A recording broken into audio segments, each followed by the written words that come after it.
Em física e matemática, um corpo rígido é definido como um material indeformável, onde a sua forma e volume são invariáveis, mesmo sob a ação de forças externas.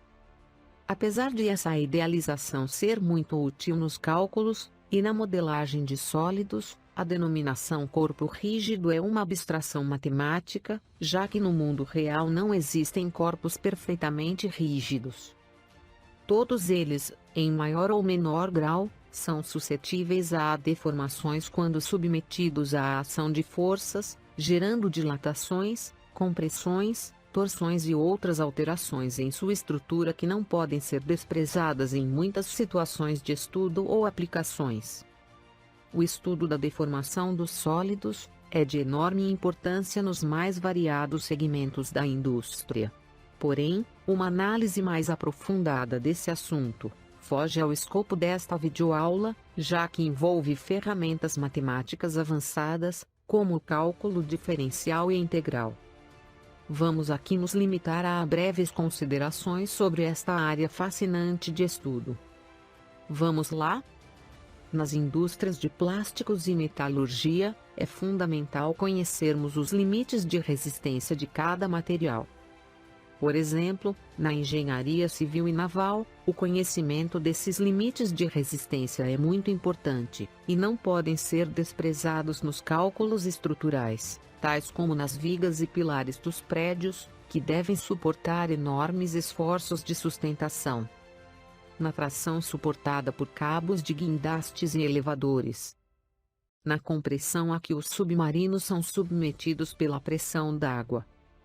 Na torção de parafusos ao serem submetidos a torques em torno do seu eixo. Imagine um parafuso que não suporte o torque necessário para ser rosqueado.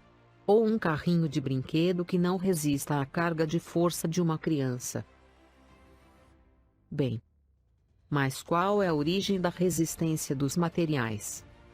A deformação dos corpos está relacionada ao grau de resistência mecânica dos materiais que compõem estes corpos, que por sua vez, está relacionada com as forças de natureza eletromagnéticas, que ligam os átomos e moléculas entre si.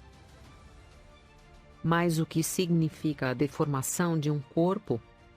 Em física e engenharia, a deformação dos corpos indica qualquer mudança que acarrete alterações em sua forma ou volume, sob a ação de forças. Em engenharia, essas forças são comumente denominadas de esforços mecânicos. Em mecânica, para cada tipo de esforço se define uma grandeza escalar chamada tensão, caracterizada pela intensidade das forças que produzem o alongamento, a compressão ou a torção, e usualmente descrita como força por unidade de área. Assim, todo material ao ser submetido a tensões, responde a esses esforços na forma de deformações. Porém, devemos ter em mente que os materiais reagem de forma diversas às tensões, já que a resistência de cada material depende basicamente de suas estruturas de ligações atômicas e moleculares. O entendimento dos detalhes dessas reações são importantes para que os engenheiros possam escolher materiais adequados, e em proporções bem definidas em seus projetos, tais como em prédios e pontes, no protótipo de automóveis, ou na construção de maquinários e utensílios em geral. Vejamos agora como estão classificadas as deformações dos materiais. Os regimes de deformação dos corpos estão classificados basicamente em 3 tipos: transitórios ou elásticos, permanentes, inelásticos, ou plásticas, e de fratura, ou ruptura. Analisaremos rapidamente as características de cada um desses regimes de deformação.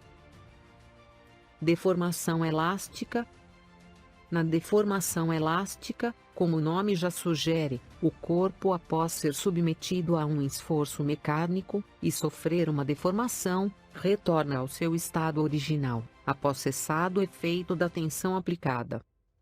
Como exemplo, observe o comportamento do arco e flecha, ou de uma tira elástica, ou ainda a mola de seu caderno espiral, ou do amortecedor de um automóvel. Quando esses materiais são tensionados abaixo de seu limite elástico, restauram a forma original após cessada a tensão.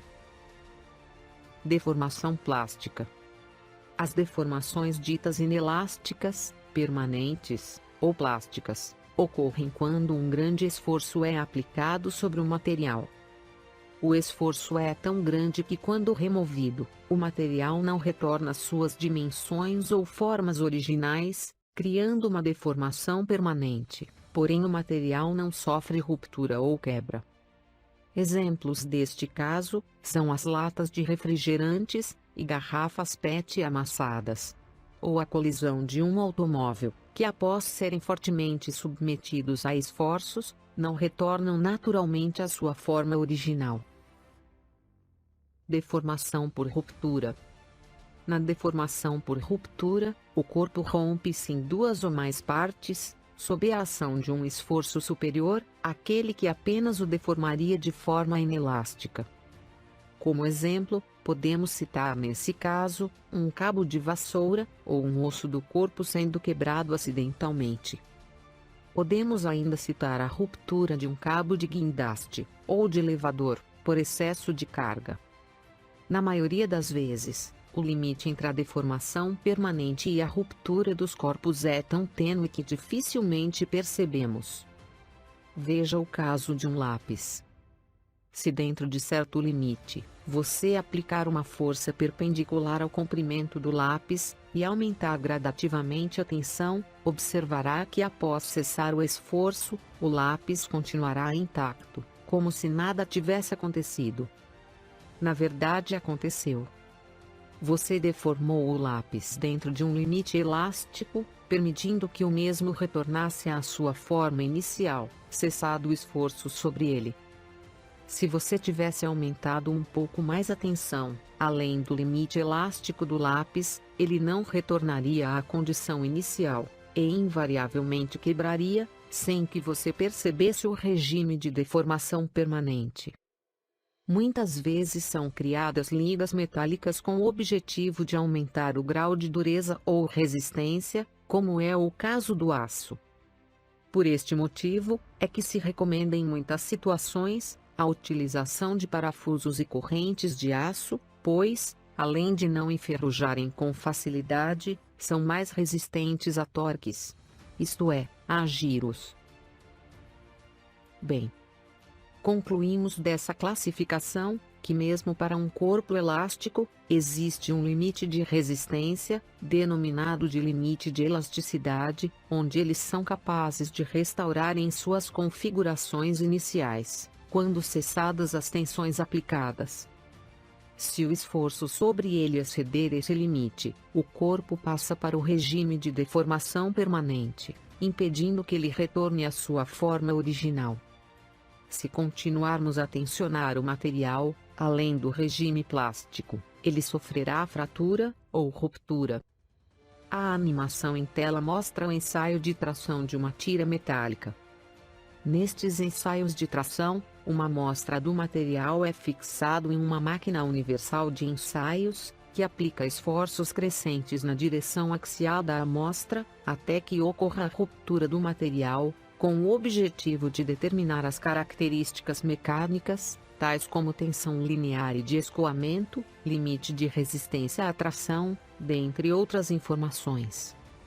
Em geral, a relação entre a carga de tração e o alongamento da amostra é registrada na forma de um diagrama de tensão versus deformação do material, que indica o comportamento de deformação dessa amostra, em função da tensão aplicada. Veja. O diagrama em tela indica o comportamento de tensão versus deformação em três grandes regiões de um material metálico. A região 1 representa o regime elástico do material. A região 2 representa o regime de deformação plástica ou permanente do material. E finalmente a região 3 representa o regime de ruptura do material. Vamos analisar este diagrama. No trecho 1, a deformação é linear, indicando que a tensão aplicada é diretamente proporcional à deformação do metal, isto é, neste trecho o material manifesta um regime ou comportamento elástico. Nesta região, aumentando a tensão sobre o material, este irá sofrer uma deformação proporcional à carga aplicada. Diminuindo gradativamente a tensão, o material tende proporcionalmente a diminuir a deformação. E se retirarmos totalmente o esforço sobre o material, este, sem indício de qualquer deformação residual, retorna à sua forma original. Um exemplo típico desse trecho ocorre quando esticamos uma mola, ou tensionamos uma caneta ou lápis. Ao deixarmos de aplicar tensões nesses materiais, eles retornam à sua configuração inicial. Veremos mais adiante, ainda neste módulo, que este trecho de regime elástico obedece uma lei denominada Lei de Hooke. Bem, continuando a análise do diagrama de deformação, observamos no ponto A o limite de elasticidade do material. Este ponto indica que se continuarmos a aumentar a tensão, o material não irá mais retornar à sua forma inicial. Inicia-se aqui o trecho 2, denominada de zona, ou regime de deformação plástica, no qual o material passa a manifestar deformações permanentes. Porém, neste trecho, há de se observar algumas variações. Veja. A curva entre os pontos A e B é denominada de região, ou patamar de escoamento, onde ocorre uma grande deformação do material, com quase nenhum acréscimo de tensão. Neste patamar, tem início a deformação plástica, onde os planos das ligações químicas começam a soltar, e o material, por assim dizer, escoa, gerando uma maior fragilidade. Já no trecho representado pela curva entre os pontos B e C, o material passa do regime de escoamento para o regime de endurecimento, onde o material adquire maior resistência ao aumento de tensão, pois está no estado denominado encruado ou endurecido. No ponto C, o material atinge o seu limite máximo de resistência à tração, iniciando, a partir daí, uma deformação localizada, ou seja, o material manifestará o trecho mais suscetível à fratura. Continuando o processo, entre os pontos C e D da curva, o material passa a manifestar um estrangulamento, denominado estricção, em direção à ruptura, que irá ocorrer no ponto D. Espero você na próxima videoaula, onde analisaremos os principais tipos de esforços a que os materiais são submetidos sob tensão.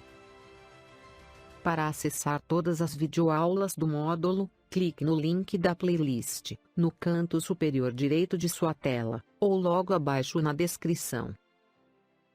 Se gostou do canal, inscreva-se, dê o seu like. Acione o sininho para ser notificado assim que for publicado novas videoaulas, e participe com seus comentários e sugestões. Até breve.